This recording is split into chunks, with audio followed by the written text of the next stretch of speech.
आज हम बात करेंगे यूजीसी की, आज हम बात करेंगे यूनिवर्सिटी ग्रांट कमीशन की, आज हम बात करेंगे उस समाज की जो उपेक्षा का शिकार हो रहा है। आज हम एक ऐसा सवाल उठाने जा रहे हैं जो शायद बहुतों को असहज कर दे, लेकिन लोकतंत्र में सवाल पूछना अगर अपराध है तो आज ये अपराध खुले मन से किया जाना चाहिए। सवाल सीधा है, क्या सवर्ण समाज ही इस देश का सबसे संपन्न और सबसे शक्तिशाली समाज है?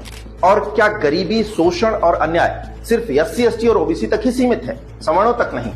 आज देश में एक नैरेटिव गढ़ा जा रहा है कि क्या सवर्ण समाज कभी पीड़ित हो ही नहीं सकता, और इसी सोच के आधार पर कानून बनाए जा रहे हैं, सीधे सीधे खास वर्ग को टारगेट करके। बीजेपी सरकार का यह तर्क है कि एससी, एसटी और ओबीसी हमेशा पीड़ित है और सवर्ण हमेशा से अत्याचारी। क्या यह सच में न्याय संगत है?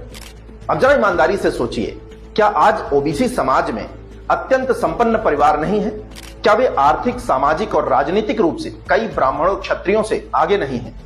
तो फिर सवाल उठता है, अगर पीड़ित होना ही कानून का आधार है तो सवर्ण समाज पीड़ित क्यों नहीं हो सकता? आज अगर किसी उच्च शिक्षण संस्थान में आईआईटी, आईआईएम या फिर किसी विश्वविद्यालय में जनरल कैटेगरी के छात्र के साथ भेदभाव होता है तो आखिर वो कहां जाएगा? किस कानून के पास, किस आयोग के पास?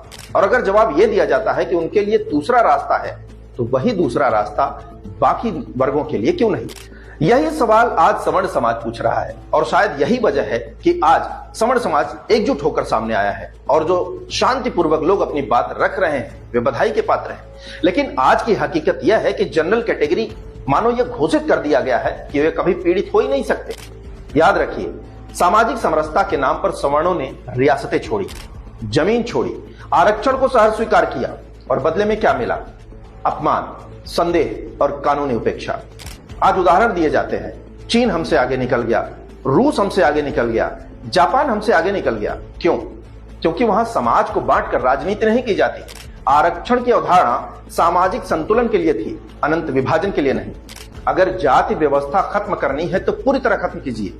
आधे अधूरे कानून सिर्फ नफरत पैदा करते हैं। अफसोस के साथ कहना पड़ता है, आज अगर जाति को सबसे ज्यादा जिंदा रखा जा रहा है तो इसके सबसे बड़े सूत्रधार आज की राजनीतिक पार्टियां हैं। अब जरा बीजेपी के भीतर भी झांक के देखिए, कहां है लाल कृष्ण आडवाणी, कहां है मुरली मनोहर जोशी, कहां है उमा भारती, कहां है विनय कटियार?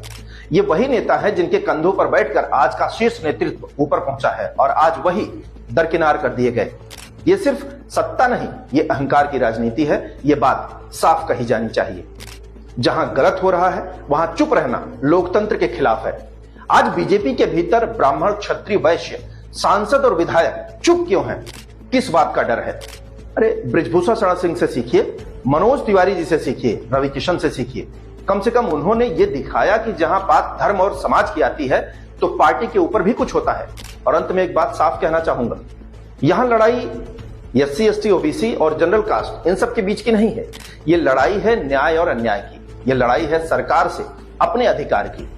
हम सभी सनातनी हैं और सभी सनातनी भाई भाई हैं। इस बात को हमेशा ध्यान में रखना होगा। सवर्ण समाज अपने अधिकार के लिए अपने सरकार से लड़ लेगा, और उम्मीद है कि भाजपा सरकार इसके बारे में दोबारा जरूर सोचेगी और इस काले ड्राफ्ट को वापस लेगी। नमस्कार।